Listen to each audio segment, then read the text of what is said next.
This is the story of Holy Ground, where 100 years ago, on September the 16th, 1923, St. Augustine's Seminary was dedicated.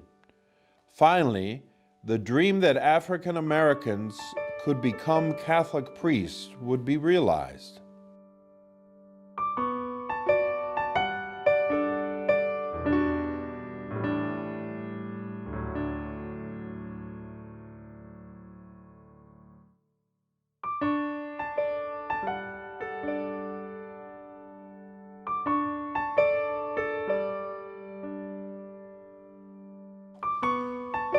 The road to this day was not easy, but it was due to German missionaries of the Society of the Divine Word that now African American men could study for the priesthood.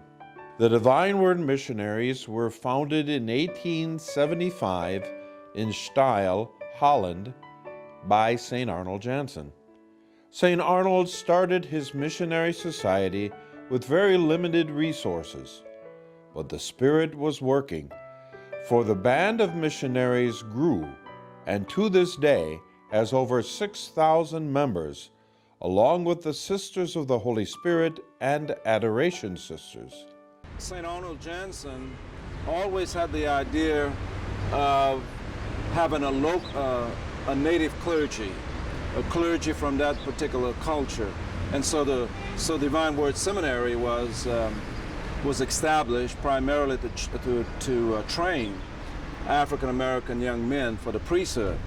And so I think he contributed so much to the church during his time, and of course his ideas are very relevant today. The society is throughout the world, and I think it's very significant in terms of preaching the gospel and evangelization. And as Pope Paul VI said, that the gospel has to take root in a particular culture, and what better way to do that than to have a native clergy? The SVD came to the United States with Brother Wendelin Meyer. Brother Wendelin came to the United States to sell a mission magazine. He aimed his efforts at the many German-speaking people in the North. On his journeys, he saw an opportunity for the missionaries to reach out to African Americans who were being underserved. He wrote letters to St. Arnold about engaging the SVD missionaries in reaching out to the many African Americans. In 1899, the SVD purchased property near Chicago and called it Techny. Techny would be the center of Divine Word missionaries' activity in the United States for many years. It would be John Pyle, SVD, rector of Techny, who would begin evangelization of African Americans in the southern United States. This was done at the urging of Archbishop Quigley of Chicago. A man by the name of Mr. Bremer asked him to supply priests for his workers in Marigold, Mississippi. Archbishop Quigley asked Father Pyle to consider Mr. Bremer's offer. Pyle was enthusiastic and accepted. So in 1905, he sent Father Aloysius Hike to Marigold, Mississippi. It was not easy for Father Hike. He had to face a lot of prejudice, so much so that he had to leave Marigold after his life was threatened. Hike then went on to Vicksburg, Mississippi in 1906, where the priest had much success. Other parishes were founded in Jackson in 1908, Meridian 1910, Little Rock in 1910, and Greenville in 1913. From the very beginning, German missionaries insisted that African Americans needed priests who were like them. The missionaries had seen how Father John Dorsey reached people through his preaching. The missionaries did not understand this country called America and how racism and benign neglect was part of the American church. I submit that the failure of evangelization on the part of the Catholic Church in America for African Americans was in the main the result of racism. The situation of slaves presented an obstacle, but the Catholic Church in the United States acquiesced to the institution of slavery and took no leadership in its abolition. In the year 1866, immediately after the Civil War, Martin John Spalding, at that time Archbishop of Baltimore, with the encouragement of the Holy See, called the Second Plenary Council of Baltimore. Among the questions to be discussed was a proposal to establish a national ordinariate for the evangelization of the freed slaves. The minutes for this extraordinary session of Monday, October the 22nd, 1866, they stopped the clock, a text that was never published, edited, or translated from the Latin, in fact it's difficult to find in the Baltimore archives, reveal a bitter argument among the bishops regarding the establishment of a priest or bishop for the care of American blacks nationwide. Seeing this as a derogation of their own jurisdiction and as an admission of a lack of initiative, the very words of Archbishop Kenrick of St. Louis, of a lack of initiative in the care of blacks, the bishops finally rejected the proposal, despite Spalding's assertion that the plan was the desire of the Roman Curia. This happened because many of the Southern bishops harbored a sentiment of resentment against blacks that was the prevalent white attitude in the South after the Civil War. The Northern bishops maintained an indifference to what they considered was not their problem. So it was no surprise that from the beginning, these German priests talked about establishing a seminary to educate men for the priesthood. In a meeting of the Southern missionaries in 1914 in Jackson, they declared their support for the foundation of a seminary. They asked the Bishop of Natchez for permission to establish a seminary for the training of African American men for the priesthood. Bishop Gunn thought the time was not yet ripe to start a seminary and explained that he could not give his consent. Despite the negative answer, there was hope that one day he would give permission to open a seminary. The SVD Procurator General, by the name of Karl Friedrichs, approached Rome about establishing a seminary in America. The Pope welcomed him.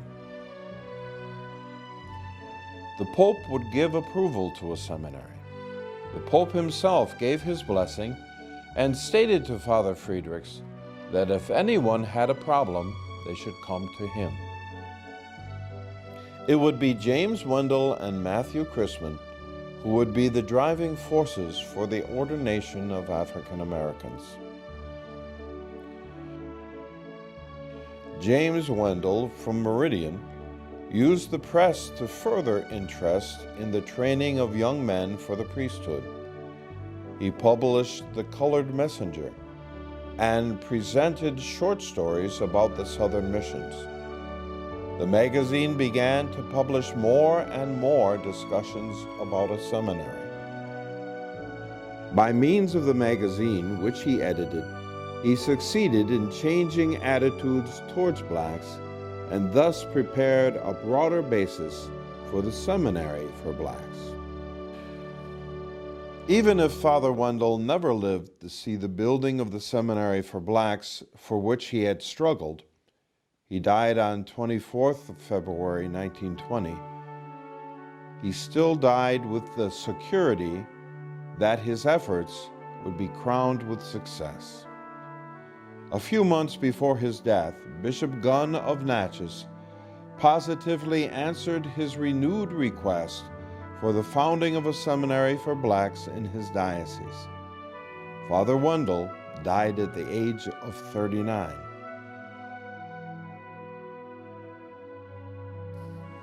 As a contrast to Father Wendell, Father Chrisman worked more quietly and concretely, but was no less effective for the seminary for black priests. As a born teacher and educator, he was especially gifted for this undertaking. He had hardly arrived in the country when he showed great interest to work in the black apostolate in the South. His entire strength and activity were spent according to his gifts in the building up of the school, but his plans went over and above the school. His real lifetime labor, planned by himself, was the education of a native clergy. Perfecting the school system was to be only a means to an end. So after Rome encouraged the start of a seminary, the groundwork was set. When the church and school at Greenville, the society had a place to found a seminary. In 1919, with a new provincial visited the South, this proposal was placed before him. And he approached the Bishop of Natchez, John Gunn at this time, seeking endorsement of a seminary. Bishop Gunn expressed disinterest in having an African-American priesthood. The same sentiment had been expressed by Archbishop Mundelein of Chicago, James Cardinal Gibbons of Baltimore, and other bishops and archbishops throughout the country. In general, all expressed serious doubts about the character, moral and mental, of the African American. However, when Father Janser asked Bishop Gunn, how would it be if these black priests did not join the diocesan clergy, but became members of our society or another society especially founded for them, the bishop's difficulties suddenly disappeared. The attitude of the Bishop Gunn, shared by the leading ecclesiastics in the country, is as illogical as it is racist. African Americans might be good enough to join religious orders, and even become priests in those orders, but they were not good enough to become diocesan priests. One can only conclude that the American bishops believed an African American clergy could not be successful or trusted, and if they had to give in to papal pressure, they wanted the problem to be somebody else's problem. A missionary order was an excellent idea, because if they didn't work out, their order could always send them to some foreign country. The Sacred Heart Preparatory Seminary would begin in 1920 in Greenville. The school Matthew Chrisman had set up would be used for the students. Students began to arrive, and at Christmas, there were 14 students. By the end of 1920, there were 16 students. The second year would begin with 26 students. In 1923, the seminary would move to Bay St. Louis, Mississippi, because of lack of space to sustain a growing enrollment. The seminary was off to a good start.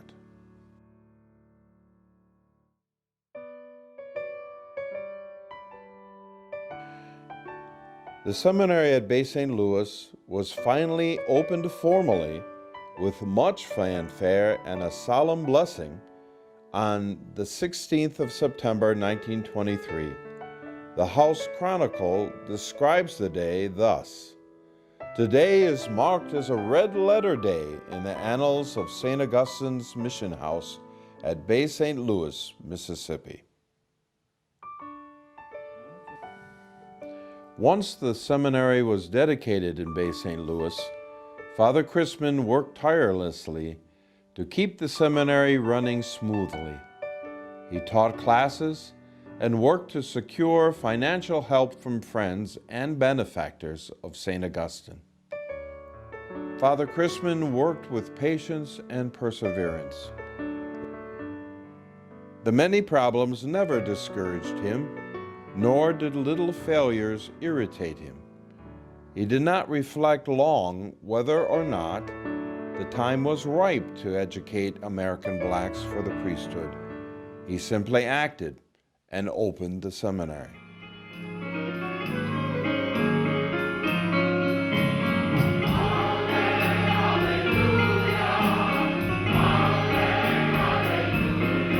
It was in season in 1895 for Brother Gwendolyn Meyer to start the work of the first missionaries in the United States by looking for a new market for the publication of style. But it was out of season for the society to consider the spiritual welfare of the blacks in America. It was in season in 1904 for Archbishop J.E. Quigley of Chicago to suggest to Father Superior Pyle the sad and difficult plights of the blacks in North America.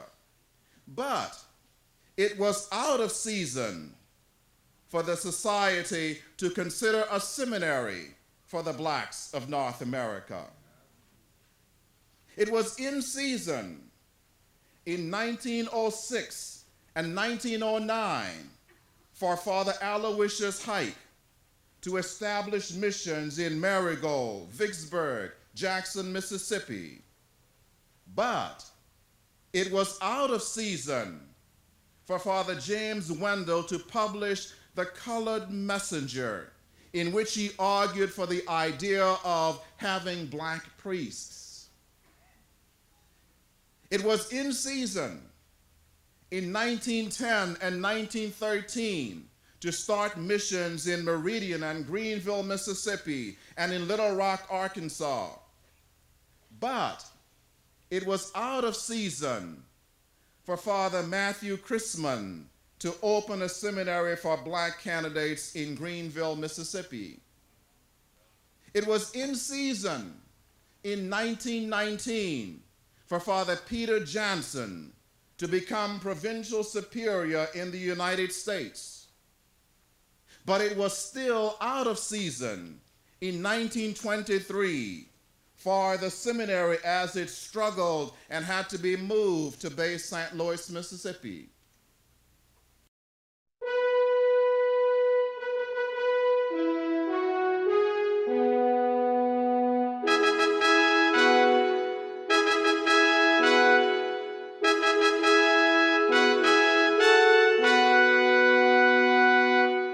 So those early missionaries did it. They defied the odds and opened the doors for African American men to become priests. With the beginnings of the seminary, the SVD now looked forward to the day when African American men would finally be ordained to the priesthood. But there is still more to come. For the seminary's foundation in 1923 until the ordination of the first four in 1934, the Divine Word missionaries' work with African Americans continued to grow. More parishes were being created and schools followed.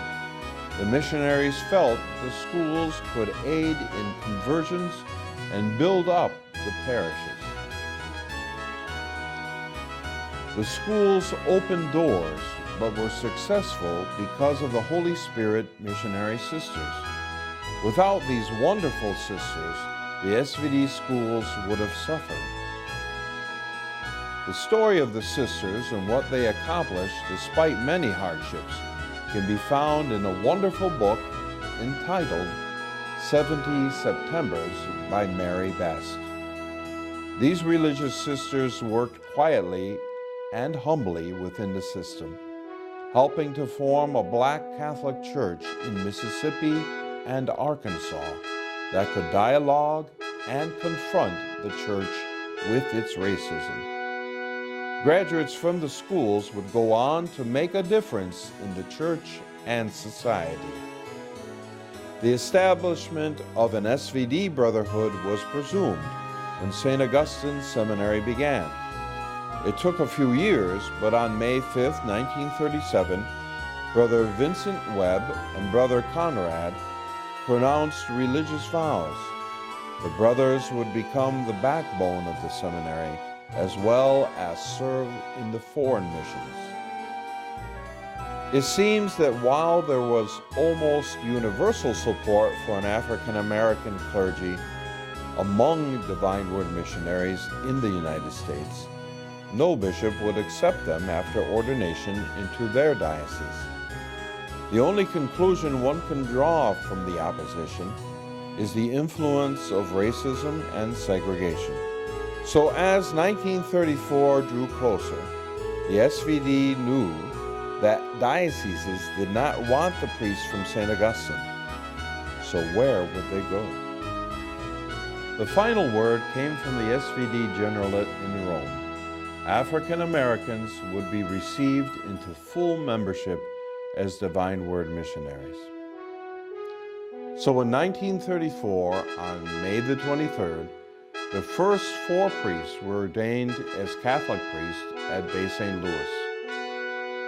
Anthony Burgess, Maurice Rousseff, Francis Wade, and Vincent Smith. St. Augustine's Seminary and the first 4 black priests broke down barriers and paved the way for those who followed. The crowd that came to witness this ordination exceeded all expectation. Although a tent to accommodate 800 people had been set up on the seminary grounds, 2,000 showed up from all over the South and beyond.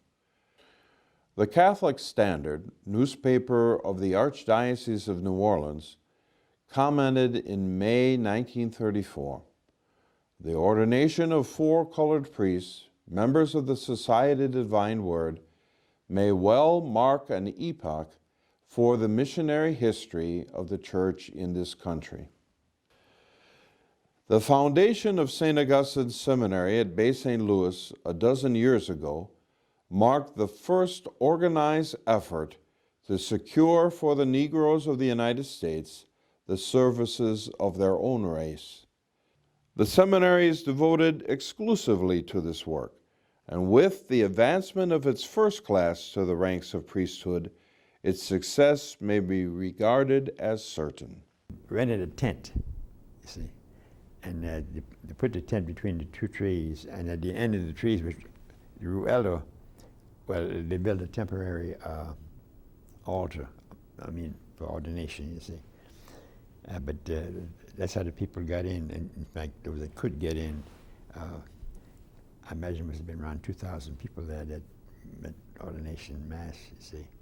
They came from Texas, Louisiana, Mississippi, and all along the coast here, Alabama.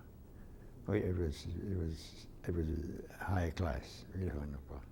And by the middle of the 1960s, over 100 African American priests were ordained at St. Augustine's Seminary. I was number 99 in 1960.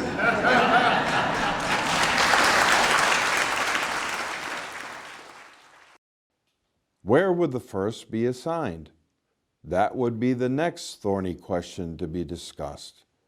In the end, it would come down to Alexandria and Lafayette.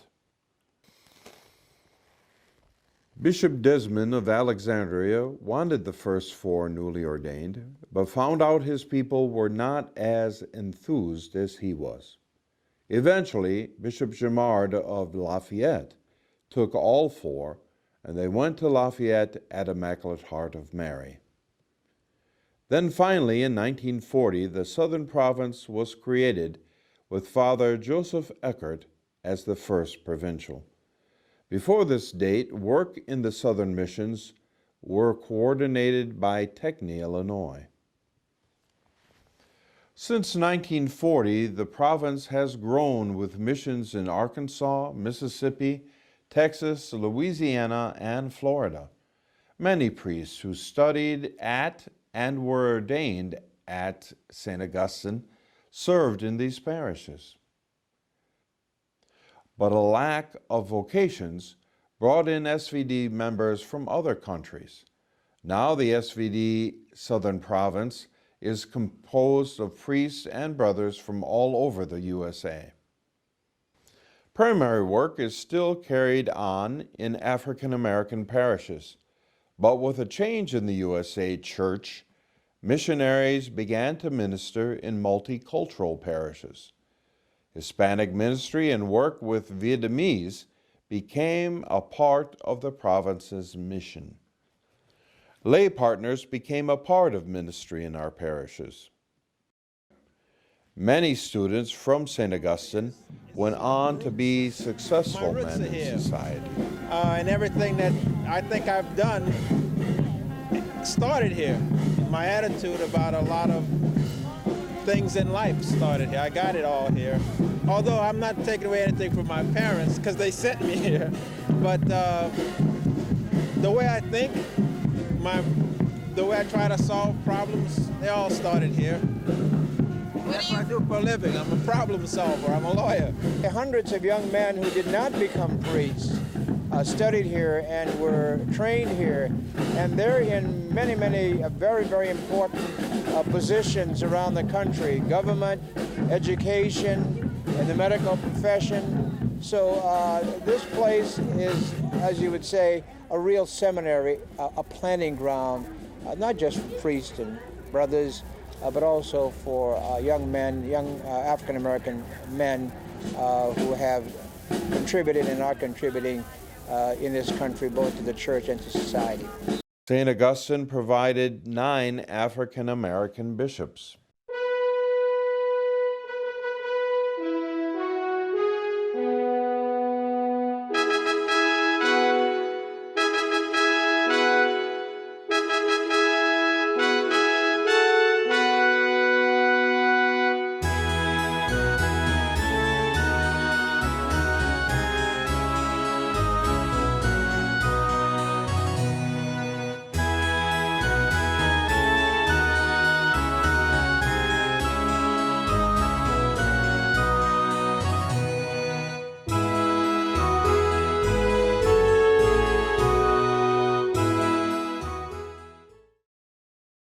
As a first year, you generally do have difficulties. I didn't pay much attention to any criticism or so on, but in the confirmations where I would go year after year, the incidents happened in various places when I first began to confirm in both white and black churches throughout the area, because we never distinguish one for the other. You know, one year I'd be given about 20 or 30 or even 40 different churches to confirm. There had been incidents where groups of people picketed the church before I walked into the church, but it didn't bother me at all. There were particular people whose names I've forgotten now, who gave Cardinal Cody quite a time when he was here. And that same group went to many places picketing the fact that I had been appointed a bishop. But it didn't last very long, and there really wasn't any danger concerning the groups that went. And finally, they finally gave up, and it was peaceful from then on. I have a special feeling when I come here. It's a welcoming feeling, and it's a feeling of safety and joy, happiness, and I feel that God is here in His full presence, and you know, it's, like I said, just a very spiritually welcoming place. Here we are, 100 years later. St. Augustine is proud of the past 100 years. Times have changed, and our missionaries come from many countries. St. Augustine is still holy ground for the Divine Word missionaries. We have grown but still serve the African American community along with Hispanics and Vietnamese. We have not lost the spirit of James Wendell, Matthew Crispin, Aloysius Hike, to be of service. To his everlasting credit, St. Arnold Jansen believed it was God's will that the young order of priests and brothers give of themselves to the Black apostolate. May the darkness of sin in the night of unbelief vanish before the light of the Word and the Spirit.